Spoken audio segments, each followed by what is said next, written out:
estamos, né?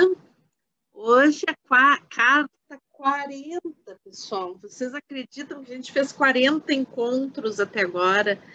É uma coisa impressionante isso, né? Que agradeço, assim, a persistência de vocês, né? Tem pessoas que estão aqui desde que a gente começou a primeira carta, então agradeço profundamente, né?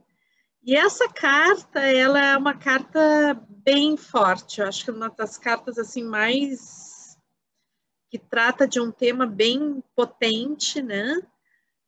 Que é o grande espelho de fumaça. Né? Então, que está falando, né, sobre a questão de sermos um, né? Então, de que o outro não é o outro, né? O outro é uma parte de mim. E como a gente faz essa dissociação entre o outro e eu, o quanto a gente acaba fazendo relações de projeção, relações de discriminação, né? Então, essa é uma carta que está muito baseada na mitologia dos maias, né?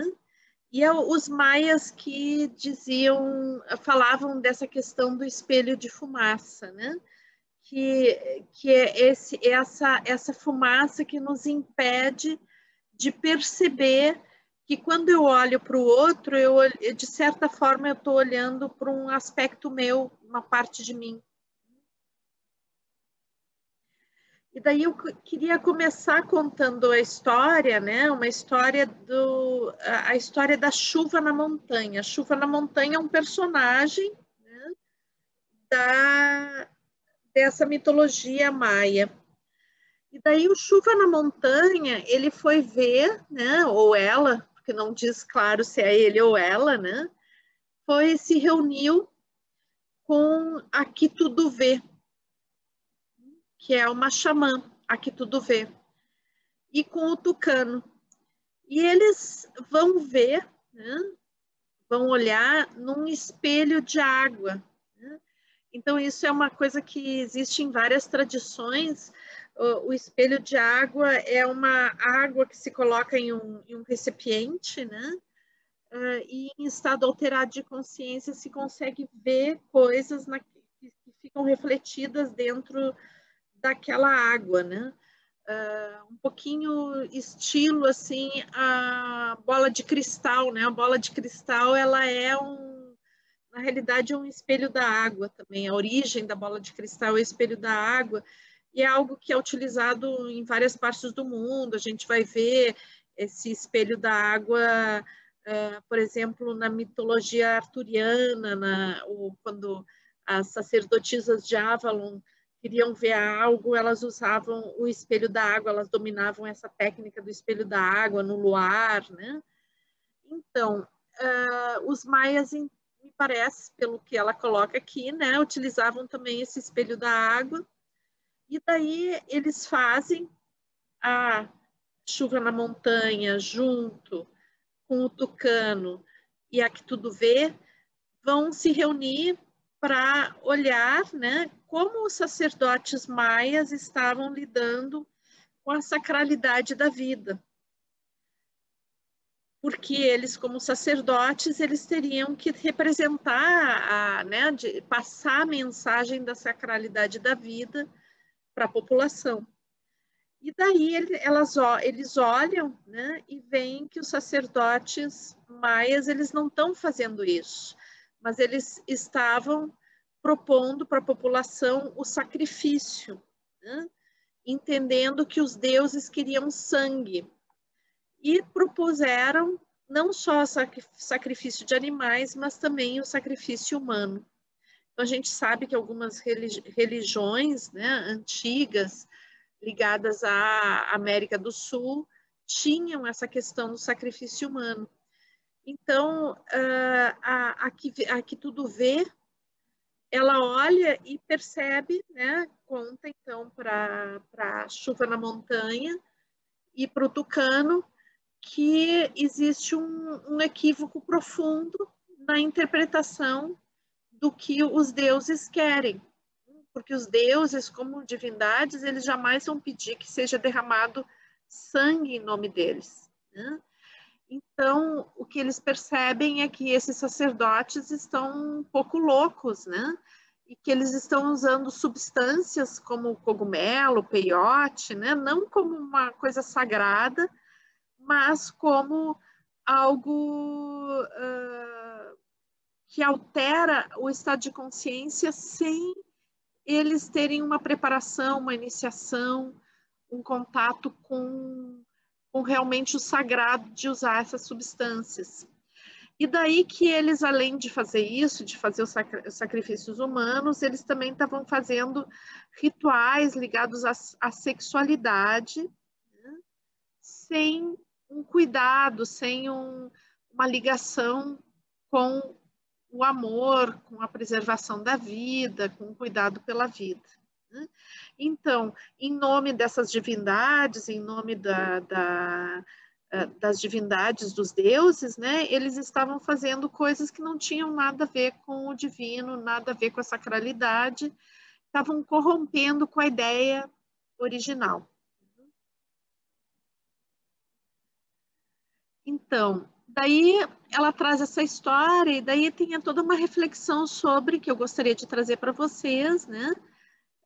O que causa, né? Porque na realidade o que esses sacerdotes têm? Eles têm um poder, né? E talvez o poder seja uma dimensão humana, né? Que muitas vezes ela vai ser algo muito degradante, que vai nos facilitar a corrupção. Então, em geral, o poder, ele tem esse dom, né, esse dom entre aspas, de enlouquecer as pessoas. Então, é interessante que a pessoa que geralmente tem poder, né, ela é muito raro uma pessoa que tenha poder, ela realmente colocar esse poder a serviço dos outros, né? Em geral, o que acontece, a gente vai ver mais comumente, é o poder ficar ligado a questões pessoais, ao narcisismo, a questões egóicas, né? Então, o que acontece? A pessoa que tem poder, ela acaba perdendo, na realidade, o discernimento e, de certa forma, vai perdendo a sua saúde mental. Não no sentido de perder a direção dos seus atos, muito pelo contrário. Começa a direcionar os seus atos no sentido de benefício próprio e não de estar a serviço das outras pessoas, ao serviço da sua comunidade. Então, é interessante perceber que o poder, nós temos um poder pessoal, né? Que é o poder da nossa identidade, é o poder da nossa manifestação no mundo. E num nível político, num nível de organização, num nível de viver em sociedade, a gente delega parte desse poder, né, às pessoas que teriam que nos representar. Existem várias formas de delegar esse poder, né? Então, o poder é delegado através do voto, né? Nas questões da política de representantes políticos. O poder é delegado na forma de quem detém os meios de produção, né? Então, essas pessoas que detêm meios de produção, que detêm recursos financeiros, que detêm o poder político, elas teoricamente, né, e apenas teoricamente, na maioria das vezes, elas estariam ali a serviço de quem está delegando o seu poder, né? Então, cada indivíduo que tem um poder pessoal, ele delega uma pequena parte desse poder pessoal para que coletivamente um representante possa organizar essas pequenas doses de poder pessoal que vão se tornar um grande poder, muito maior do que o poder pessoal, né? Então, esses representantes, eles serviriam para direcionar essa energia, né? Seja ela no campo da política, seja ela no campo econômico, no campo da produção, né? Então, nossa organização social, na realidade. O que acontece, a maioria das vezes, é que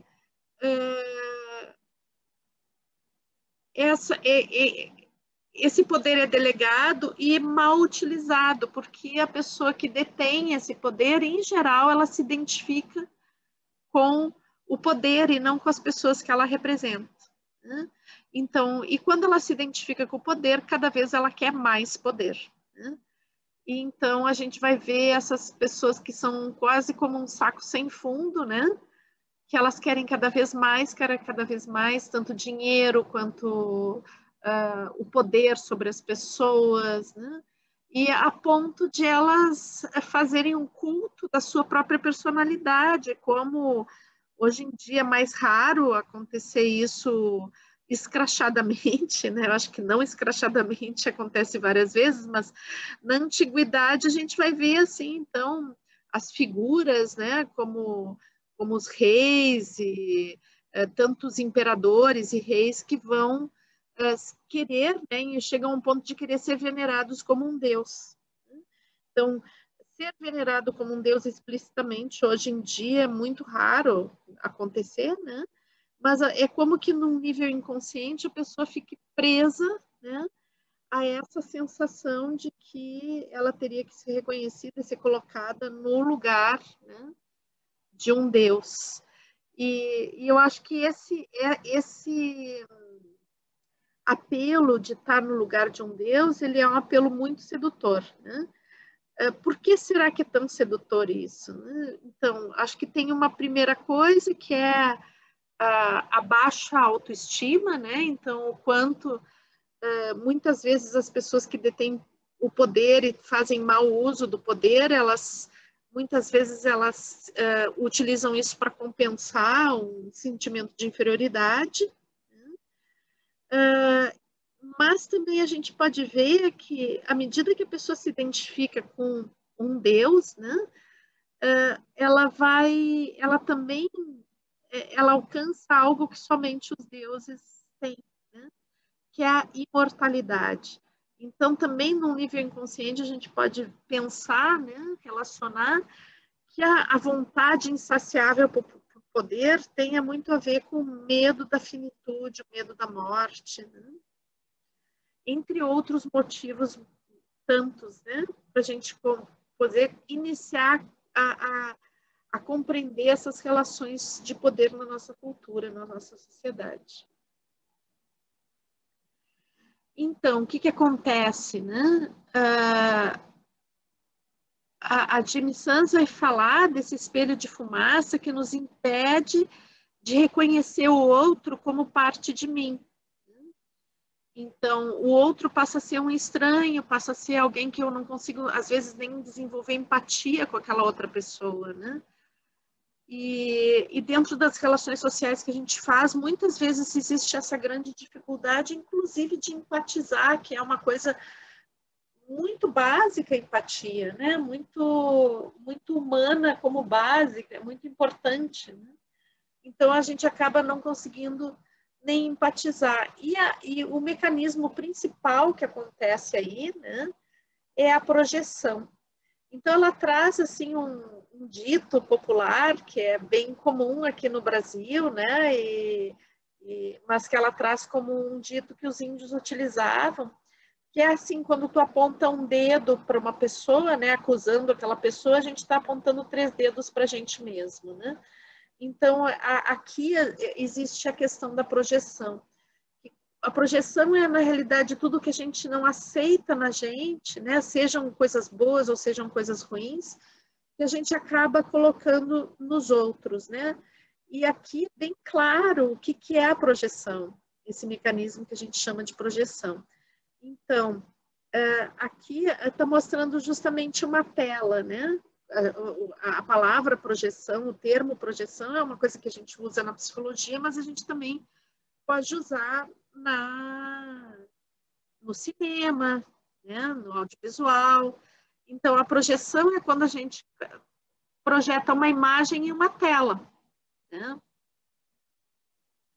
Então, quando a gente vê, por exemplo, eu posso projetar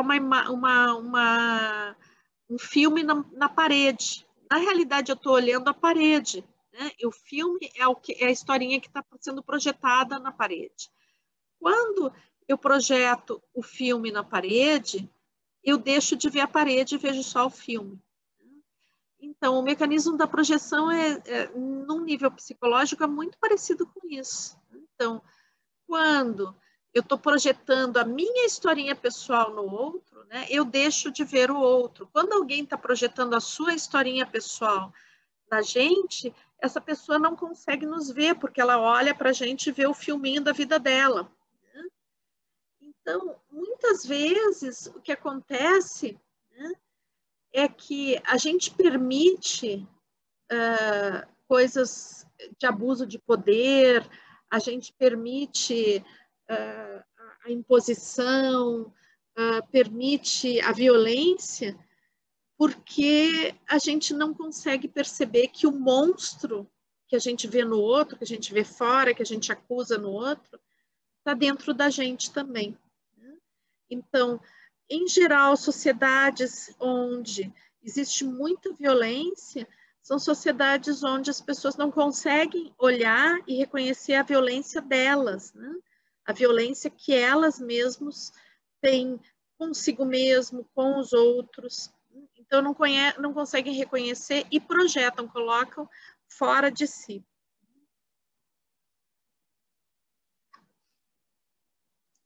Então, daí tem essa questão, né, que é essa capacidade de olhar, né, olhar o espelho, o grande espelho de fumaça, né? Então, olhar além dessa fumaça, olhar aquilo que reflete o interior, né? E daí vem aquela que vê, né? E daí eu me lembrei um pouquinho de outra figura que eu acho que é praticamente o mesmo arquétipo, né? Que é a lá que sabe, né? Que está retratado muito bem no conto La Loba, que está no livro da Clarissa Pincola Estes, né? Que é a laoceira, né? A mulher que sabe, ela sabe. O que ela sabe? Ela sabe montar os ossos, né? Lá que sabe é uma pessoa que mora no deserto, uma senhora bem velhinha que mora no deserto, e ela vai colecionando todos os ossos que ela encontra no caminho. Né? Lá no deserto tem muitos ossos, e ela vai colecionando os ossos, até que ela consegue montar um animal. Quando ela consegue montar o animal, ela dá vida a esse animal. E ela gosta especialmente dos lobos. Né?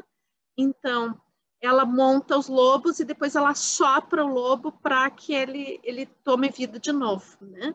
E depois esse lobo ele sai correndo e vira uma mulher. Então, isso tem a ver com... Depois, até se vocês quiserem, conto essa história mais completa, interpreto ela num dos encontros do Mulheres que Correm com os Lobos, eu acho que é o segundo encontro, né, que fala da La Loba. Mas eu acho muito semelhante, né, lá que sabe e aquela que vê, né, e eu acho que é o mesmo arquétipo, porque na realidade são as pessoas, né, que conseguem ver a totalidade das coisas, né? Então, lá que sabe consegue ver que um osso não é apenas um osso, ele faz parte de uma totalidade que forma um animal. E à medida que ela consegue olhar e formar esse animal, ela consegue dar vida ao animal, né? Então, aquela que vê também é aquela que consegue perceber além das aparências, que consegue ver o sentido das coisas, né? Então, ver aquilo que está oculto. E para ela conseguir ver aquilo que está oculto, ou seja, dissipar a fumaça, ela tem que também fazer um olhar sobre ela mesma. Porque o que acontece quando a gente não consegue fazer esse olhar sobre a gente mesmo e reconhecer que aquilo que a gente vê dentro da gente, a gente também vê no outro, a gente acaba não reconhecendo na gente, projetando no outro.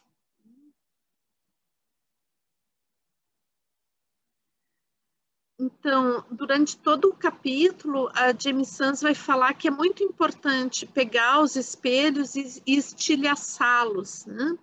Então, que a gente possa quebrar esses espelhos. Por quê? Porque quando a gente quebra o espelho onde existe a projeção, cada pedacinho desse espelho é capaz de refletir a imagem total, como um fractal, né? Em cada pedacinho a gente vê a totalidade. Então, que à medida que eu consiga romper com o mecanismo de projeção, eu consigo ver a mim no outro. O outro começa a ser não uma coisa de projeção, mas começa a ser uma parte de mim. Não no sentido de eu negar o que eu tenho por dentro, mas eu de reconhecer que o que eu tenho por dentro eu também encontro nas outras pessoas. Ou seja, as outras pessoas têm necessidades igual a mim, as outras pessoas têm tristezas igual a mim, as outras pessoas amam como eu amo, as outras pessoas têm raiva como eu tenho raiva. Então, que essas emoções e sentimentos, que às vezes eu acho que são exclusividades minhas, e que talvez eu tenha menos ou mais direito a ser feliz e a realizar meus sonhos porque eu tenho isso exclusivo para mim, quando eu consigo quebrar o espelho e olhar essas várias imagens que se repetem, então eu consigo perceber que na realidade isso está presente, e essas emoções e sentimentos estão presentes em toda a humanidade. Isso me lembra um pouquinho um conceito também da gnose, né? Porque a gnose fala justamente de que a humanidade, que quando Deus se manifestou na humanidade, né? Que Deus era uma unidade, e daí por uma série de motivos que eu não vou falar agora, porque senão é muito longa a história, né? Então a humanidade é criada e se cria ao mesmo tempo uma questão de dualismo, e que Deus perde, de certa forma, a sua unidade quando se cria esse dualismo. E Deus fica representado como uma fagulha, né? Como um tracinho de um cristal dentro de cada ser humano. E que quando cada ser humano vai morrendo, então esse pequeno pedacinho de cristal se une a esse cristal maior que é Deus. Então, que na realidade cada um de nós é um cristalzinho que representa a totalidade desse Deus, e quando se morre, então se junta novamente a essa totalidade. Então, eu achei parecido esse conceito que os índios traziam com esse conceito da gnose. Então, um dos fenômenos mais comuns da sombra, né, quando a gente não consegue assumir esse lado sombra da gente e projeta nos outros, né? Então, o que vem mais, né, como fenômeno da sombra é a cobiça e a inveja. Então, onde ninguém pode ter mais do que eu, né? Ninguém pode ser melhor do que eu. Então, a relação com a vida passa a não ser uma relação de solidariedade, de compaixão, de integração, de amor entre as pessoas, mas passa a ser uma competição, né? Onde, por algum motivo, né, que extrapola a própria racionalidade, se a gente olhar bem, vai extrapolar, né, dessa vivência, né, da cobiça, da inveja,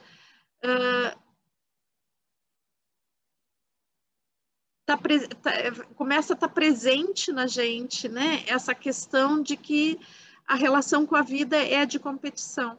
Então, eu quero sempre estar no posto mais alto e ninguém pode superar. Então, eu posso estar num lugar de já ter conquistado muitas coisas e mesmo assim eu querer conquistar sempre mais e sempre mais e sempre mais e nunca estar satisfeito. E aí passo a temer, né, a ascensão de qualquer outra pessoa. Então, a relação da vida com a vida passa a ser de uma competição e de uma negação, né? Ou acabo negando a mim mesmo, ou acabo negando ao outro. E o próprio princípio dessa negação, ele é um princípio que nega a vida em si, né? Então, mesmo que eu esteja lá no topo ascendente de alguma estrutura hierárquica, eu sempre vou estar negando a mim mesmo, né? E talvez esse seja um motivo também de ser insaciável essa busca.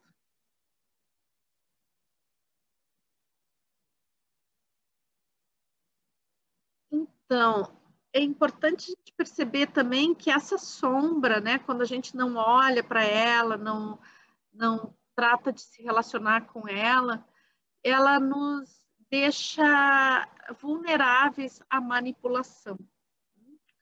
Então, muitas vezes a sombra, ela é um estado de vulnerabilidade nossa, né? Então, é aquele lugar que às vezes é difícil olhar da gente mesmo, né? Onde a gente vai encontrar, não sei, uma tristeza que a gente não gostaria de ter, uma atitude que a gente não gostaria de ter tomado, ou que toma às vezes, um impulso que a gente não consegue dominar direito e que nos traz consequências que a gente não gostaria. Então, é um ponto de vulnerabilidade. Como a maioria das pessoas não consegue, né, lidar com esse aspecto, né, e a principal forma de lidar com isso é negar, não querer ver e projetar. Então, essa vulnerabilidade que a princípio me assusta e eu nego, né, ela acaba sendo utilizada como instrumento de manipulação. Então, é baseado nessa vulnerabilidade que me torna competitiva, inseguro, violento, que toda uma organização social, né, vai se fazer presente, né? Então, toda a manipulação que a gente tem em termos de fake news, que a gente tem muito agora, né? A manipulação em termos de manter as pessoas inseguras, manter as pessoas competitivas, pouco solidárias. Isso só consegue acontecer, né? Esse tipo de estrutura social só acontece quando as pessoas não conseguem olhar com mais carinho para dentro de si mesmo e se relacionar com a própria sombra. Então, a falta de relação com a própria sombra faz com que nós nos tornemos facilmente manipulados. E é estranho, né? Porque pensar que eu tenho que me relacionar com a minha própria sombra, né? Mas é estranho, mas é real, porque a sombra, ela só existe porque a gente tem um pouquinho de luz, né? Então, a gente tem um pouquinho de luz da consciência, mas pouca luz. Então, daí vem a sombra. Se a gente não tivesse luz nenhuma, não tinha sombra, né? Então, é porque a gente tem um pouquinho de luz que a sombra aparece.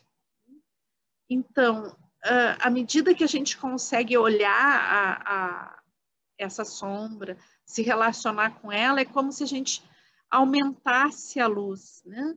E pudesse perceber além daquilo que é difícil de olhar, né? Que é difícil de perceber, que não fica claro. Então, à medida que a gente se relaciona com isso e vai olhando isso, mais claro vai se dando, e às vezes a gente tem autênticos diamantes lá guardados dentro da sombra, né? À medida que a gente ilumina e vai tirando essas sombras por iluminação, por consciência, por sensibilidade, né? Por vontade de se relacionar consigo mesmo, ou quando a gente se dá o trabalho de fazer essa busca com a gente mesmo, então, às vezes, a gente encontra tesouros ocultos que são justamente os tesouros que essas estruturas de poder, né, que se apropriam do nosso poder, elas têm mais medo, né? Esse medo que essas estruturas têm de perder o controle do poder das pessoas, né? Não esquecendo que a gente delega o poder. Então, e esse poder delegado acaba reforçando uma estrutura narcisística, né? Dos líderes, das pessoas que teriam que estar a nosso serviço. Então, à medida que a gente se mantém alienado da gente mesmo, mais fácil é manipular as pessoas, né? À medida que nós vamos desenvolvendo maior consciência, mais difícil é de manipular, né? As pessoas que têm mais consciência, e mais exigente as pessoas que iluminam a própria sombra vão ficando, né? No sentido de que, bom, eu não vou delegar o meu poder para alguém que vai usar em benefício próprio. Então, mais exigente as pessoas se tornam. Menos elas aceitam a banalização de algumas coisas como corrupção, como violência. E daí, então, o que acontece é que as estruturas de poder, esse poder roubado, esse poder usurpado, né? Mas elas vão tentar manipular a própria sombra das pessoas para que elas não tenham consciência de si. Daí a Jamie Suss coloca assim: quando você tem medo de conhecer aqueles pensamentos sombrios, eles continuam a dominá-lo. Então, ela ressalta muito isso, que é importante, às vezes, a gente tem coisas que a gente não gosta de ver na gente mesma, né? E daí, o que faz? Tenta não ver. Só que, quanto mais a gente não ilumina isso, não olha para isso, maior risco é de a gente ficar refém exatamente disso.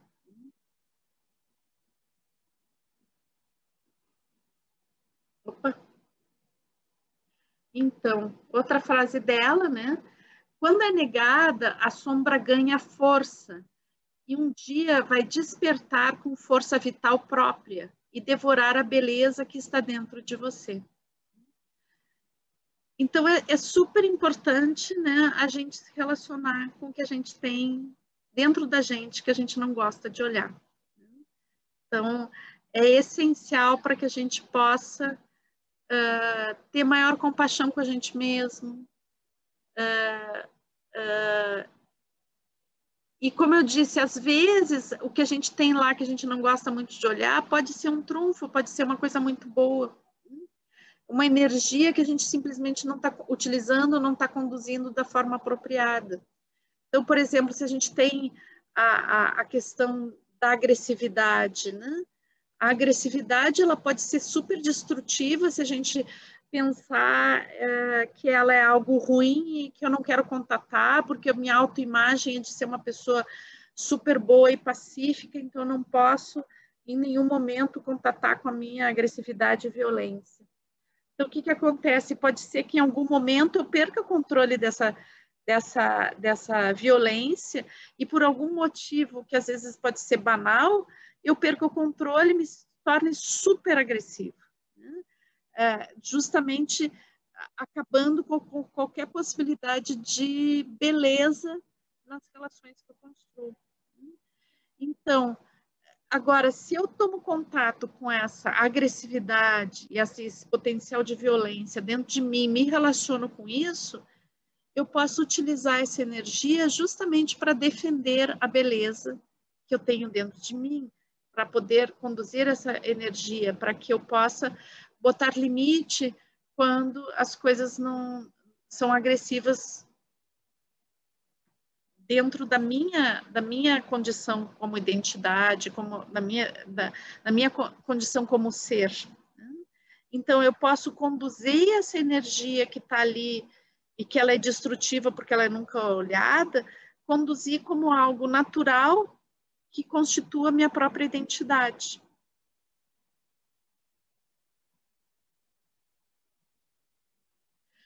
Então, eu não consigo compreender o mal dentro do outro, né? Se eu não conseguir entender o mal dentro de mim. Né? Então, às vezes, eu quero lidar e condenar e acusar o outro porque essa pessoa é mal intencionada ou ela é violenta, mas se eu não consigo compreender que dentro de mim existem esses fatores, né, iguais ao que eu vejo fora, então eu não consigo, não vou conseguir me relacionar com o que eu vejo fora, né, não vou conseguir compreender como funciona, não vou conseguir compreender como dar limite, não vou conseguir compreender que dinâmica existe atrás disso. Né? À medida que eu consigo olhar para isso dentro de mim, eu começo a conseguir perceber como funciona no outro isso também. Então, na realidade, quando eu não consigo contatar com a minha sombra, eu passo a não conseguir contatar com a sombra do outro.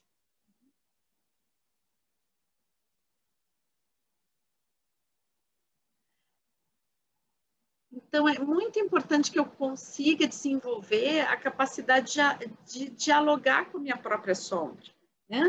Conversar com ela mesmo, perceber o que ela quer, né? o que existe por trás, por que isso está na sombra, né?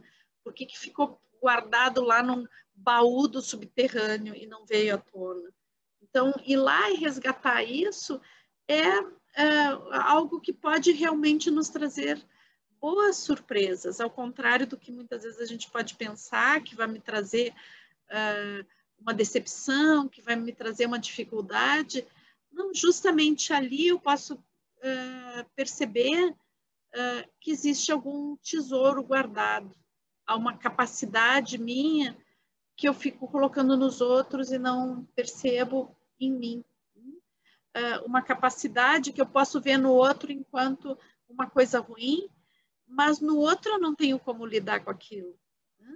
Eu não tenho como lidar com alguém, com a violência de alguém que não sabe conduzir a sua agressividade de uma forma positiva.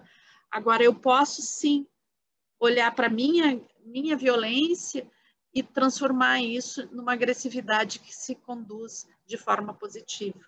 E é essa questão básica do diálogo com a própria sombra.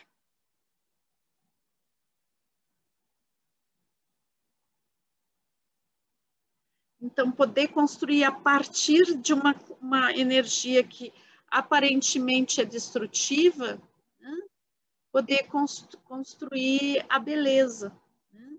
Então, na medida que eu contato, a energia é a energia, ela pode se transformar, ela pode se transmutar, mas para que ela se transmute, eu preciso tocar nela. Né? Negá-la só deixa ela mais monstruosa, né? E perigosa.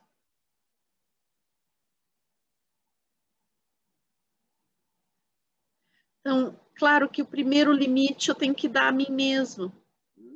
Então, se essa energia que eu olho para dentro e vejo como sombra, vejo como algo negativo, isso está dentro de mim também me destruindo e consumindo com as coisas que eu tenho de bonito, na forma de um diálogo interno destrutivo, na forma de uma desqualificação, na forma da inveja, ou na forma de algo narcisista que quer se autoafirmar em cima da humilhação do outro, é importante olhar a isso e, em primeiro lugar, dar limite para isso dentro de mim.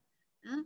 O dar limite para algo dentro de mim não significa destruir isso, mas simplesmente reconduzir isso para algo que me dê mais energia, me dê uma energia de qualificação e não de desqualificação.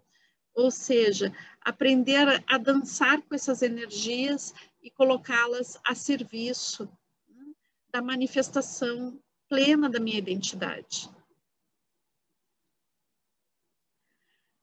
Daí eu até estava trabalhando hoje, né, sobre a questão da raiva dentro do Mulheres que Correm com os Lobos, que estava trabalhando no italiano, e daí veio na língua italiana, né, com o grupo dos italianos, e daí tinha essa história que eu achei interessante trazer para vocês, que é um dos contos que tem nesse capítulo que eu estava tratando hoje, é um conto menor dentro de uma estrutura maior, mas eu achei que tinha tudo a ver com a gente hoje, né?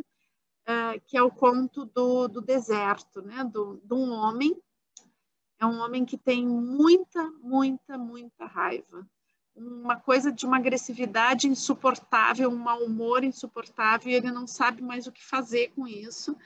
Ele não sabe como controlar isso, ele se descontrolou várias vezes, ficou violento com as pessoas, e ele não sabe lidar com esse elemento interno que é uma raiva incontrolável. E daí, então, ele está desesperado com isso, ele não sabe como lidar com ele mesmo, na realidade, né?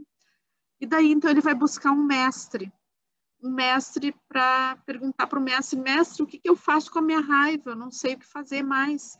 Já procurei várias formas de lidar com a minha raiva e nada, né? Não consigo dar um jeito nisso.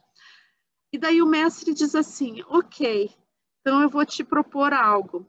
Vou te propor que tu vá para o deserto. E lá no deserto tem um oásis. E nesse oásis tem um poço. E nesse poço tem água. Mas é uma água que não é de boa qualidade, mas é a única água que tem em muitos quilômetros. Então, passa muitas caravanas de beduínos ali para beber dessa água, né? Passam muitos viajantes que dependem dessa água para continuar a viver, né? Continuar a sua estrada. Então, o que tu vai fazer para aprender a lidar com a tua raiva é ir morar nesse oásis, né? Viver nesse oásis, e cada vez que vier um viajante, tu vai colocar o balde lá no poço e vai retirar um pouco dessa água para oferecer para o viajante. E humildemente tu vai oferecer para o viajante. E daí, então, ele foi para o deserto, e lá no deserto, né, ele teve muita chance de ficar com ele mesmo e pensar muito. E esse pensar muito foi fazendo com que ele entrasse em contato mais com ele mesmo, e ele foi se reconciliando com uma série de partes dele. Então, ele começou a se sentir numa paz muito grande, parecia que aquela raiva tinha desaparecido, tinha se acalmado e que nunca mais ele ia ter raiva. Até que um dia, né, ele vê assim um movimento lá nas dunas, né, que parece que é um cavalo se aproximando, correndo. Então foi chegando mais próximo, que era um pontinho lá distante, começou a ficar cada vez mais próximo, até que chegou um homem, né, muito afoito, muito ríspido, né, e pediu água. Mas ele não pediu água, ele ordenou, me dá aí a água, ô seu trouxa, né? E começou a ofender o nosso personagem, né? Esse homem que estava ali achando que já estava na paz, na santa paz, né? E daí esse homem super agressivo, horrível, né? Ele começa a ofender, empurra, joga o cara no chão. Foi assim de uma estupidez terrível. E daí o cara, né, começa a ficar com uma raiva. Parece que tudo que ele tinha controlado durante todos aqueles anos veio à tona assim de um jeito impressionantemente forte. Ele se levantou, porque o cara tinha tirado ele no chão, se levantou, se botou no pescoço do cara e matou ele. Depois de matar o cara, ele ficou super mal. Ele disse, não é possível que eu passei todos esses anos aqui no deserto para lidar com a minha raiva, e a primeira coisa que eu faço quando eu sou ofendido é matar a pessoa, né? Tá certo que o cara foi, assim, muito estúpido, né?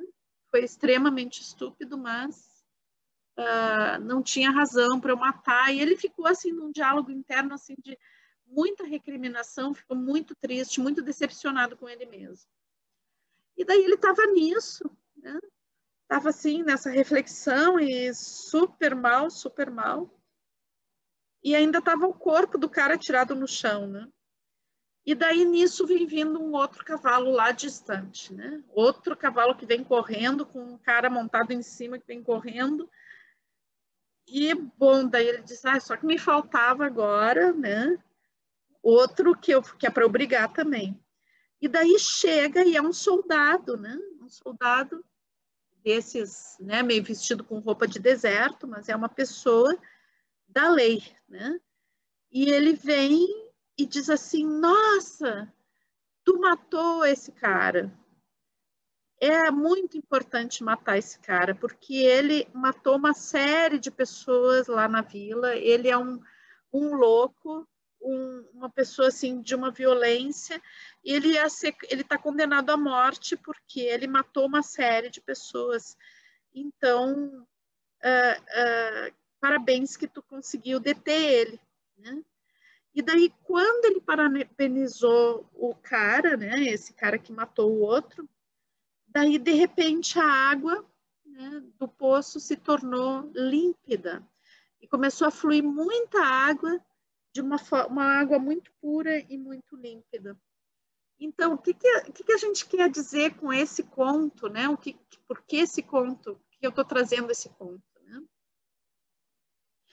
Então, para colocar para vocês justamente isso, que essa energia, né, que a gente tem, que tem a ver com algo que a gente, que está lá dentro da gente, que às vezes a gente não reconhece como a gente mesmo, né? É muito importante a gente se relacionar com isso e conduzir da melhor forma. Então, existem aspectos da gente, nenhum aspecto nosso não está a serviço de algo. O que a gente faz normalmente, que está equivocado, é conduzir de forma equivocada aquelas energias que teriam que ter uma direção certa, né? Então, acabo conduzindo a violência para oprimir os outros e não para conduzir como ações positivas de abrir espaço. Eu acabo conduzindo uma auto-observação e uma autocrítica no sentido construtivo para uma autocrítica destrutiva, por sentimentos de culpa, de autorrecriminação. Então, é tudo uma energia que não é bem conduzida. Então, quando a gente consegue lidar com aquilo que está mal conduzido, né, e eliminar essa forma de se relacionar para buscar outras formas de se relacionar, formas mais positivas de se relacionar, a água fica límpida, né? A água começa a fluir na fonte e fica mais límpida. Então, acho que tem muito a ver esse conto, né, que eu trouxe de outro livro, né, mas eu acho que tem muito a ver para a gente poder perceber qual é o caminho, né, qual é o caminho de direcionar a energia e não de tentar acabar com ela ou tentar reprimi-la. Então, a gente poder integrar e iluminar a nossa sombra. E para isso é super importante quando a gente olha esses aspectos da gente que a gente não gosta muito, né?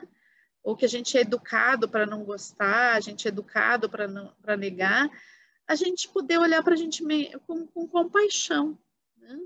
Então, assim, entendendo que somos humanos e que bom, não tem uma obrigação de perfeição, né?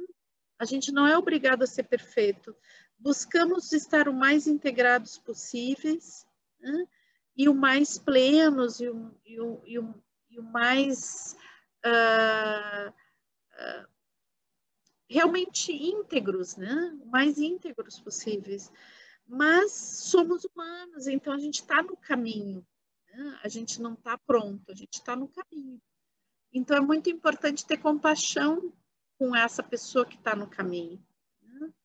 Não achar que tenha que estar pronto, não utilizar a autocrítica como algo para se massacrar, mas substituir essa autocrítica por uma autorreflexão, um olhar sobre si, um olhar afetivo, doce, compreensivo e, ao mesmo tempo, exigente.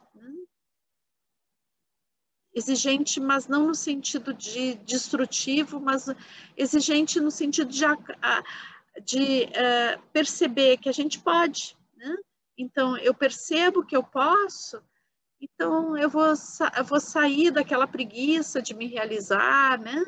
Daquele deixar para depois, para exigir de mim mesmo aquilo que eu posso dar.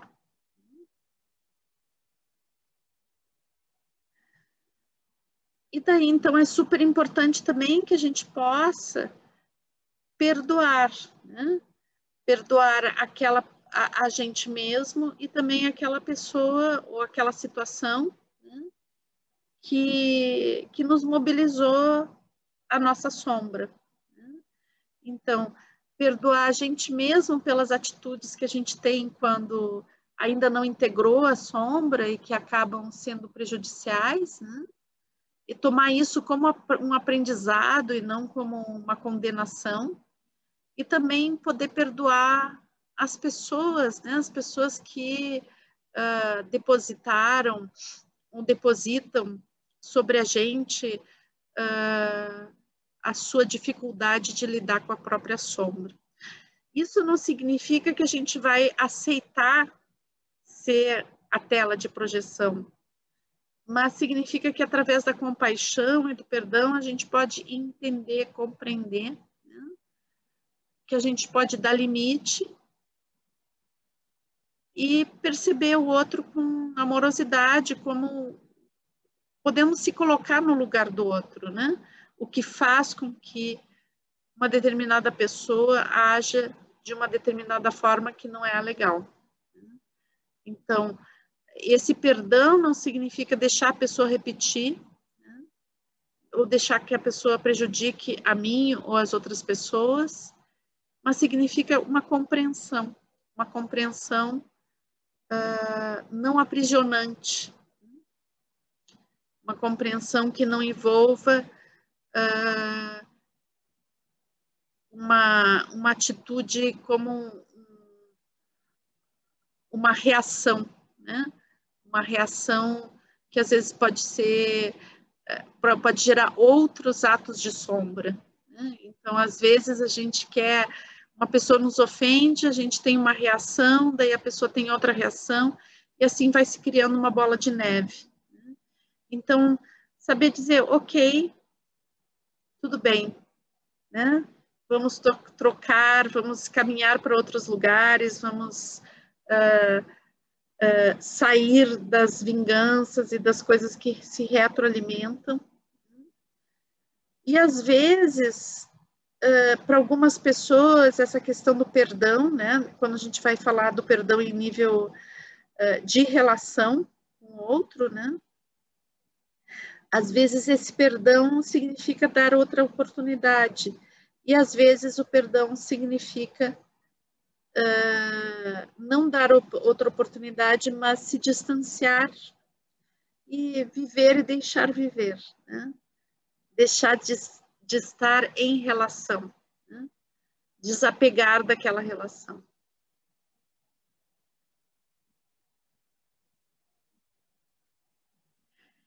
Então, para a gente encontrar o nosso verdadeiro eu, temos que subir a montanha, entrar na selva desconhecida, mergulhar nas profundezas do oceano. Então, o que eu estou colocando para vocês é que para a gente conhecer a nossa sombra, nos relacionar e direcionar ela, é necessário um trabalho sobre si mesmo, né? É necessário despender uma energia, olhar para si, coisa que eu acho que cada um de vocês faz bastante, né? Então, é só um reconhecimento de que, bom, que vocês estão na estrada, né? Então, que o integrar a própria sombra não é algo que acontece espontaneamente, assim, a gente continua vivendo sem se olhar e a coisa vai acontecer. Não acontece, é um trabalho sobre si, né? Que é importante a gente fazer, né? Para estar mais integrado, para integrar a nossa identidade, né? e deixar de colocar a responsabilidade no outro, né? Poder assumir para a gente as decisões, as coisas boas e as transformações que são necessárias na nossa vida.